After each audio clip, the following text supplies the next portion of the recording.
हाँ बच्चों, तो आज का ये जो पहला प्रश्न है, देखिए ये है विवेक किशोर से 5 वर्ष से बड़ा है।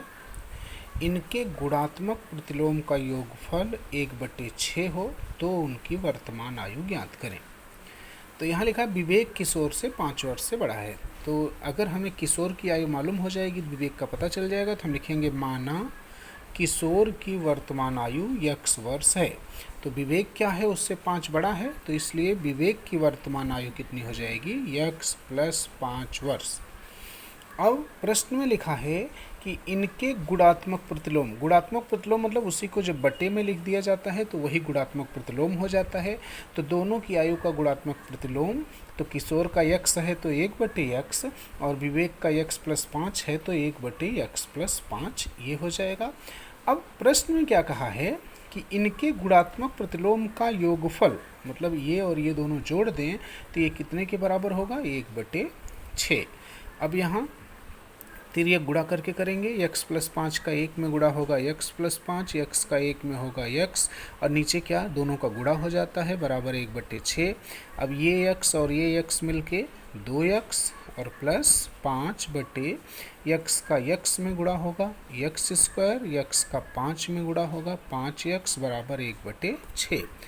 अब क्या करेंगे, तिर्यक गुणा कर देंगे। तिर्यक गुणा करेंगे तो 1 का इसमें गुणा होगा तो सेम टू सेम यही, मतलब x² + 5x और बराबर 6 का 2x में और 2x + 5 में गुणा हो जाएगा। और फिर इसको गुणा करेंगे अगले स्टेप में, x² + 5x बराबर 6 दूना 12x और 5 में गुणा होगा तो 6×5 30। अब दोनों को पक्षांतर करके इस साइड लेके आएंगे तो x² + 5x, 12x इधर आएगा तो यहाँ प्लस है तो यहाँ आके -12x + 30 इधर आके -30 बराबर 0। तो अब ये x² ये दोनों आपस में जुड़ जाएंगे तो +5 -12 -7x और -30 बराबर 0। अब इसका गुणनखंड करेंगे, यहाँ देखिए है -30 और जोड़ने पे -7 लाना है तो 10 × 30 -10 और +3, तो -10 और +3 का गुणा होके -30 और दोनों को जोड़ेंगे तो -7 भी आएगा। तो अब गुणनखंड x², ये बीच वाले पद की जगह ये दोनों -10x + 3x -30 बराबर 0। इन दोनों में से x कॉमन है तो x² में से x कॉमन तो x बचा, 10x में से x कॉमन तो 10 बच गया।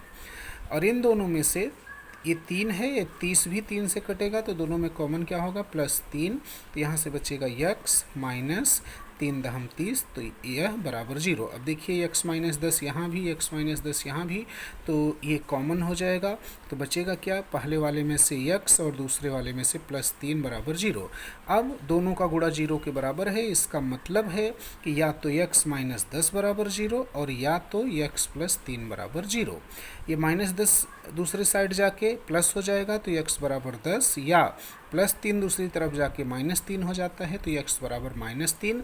तो x के यही दो मान आए, 10 और -3।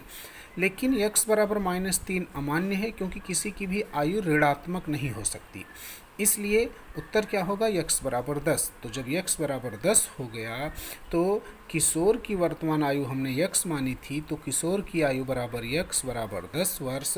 और फिर विवेक की आयु कितनी, x + 5, तो विवेक की आयु कितनी हो जाएगी, x + 5 बराबर x की जगह 10 + 5 और 10 और 5 मिलके कितना, 15 वर्ष।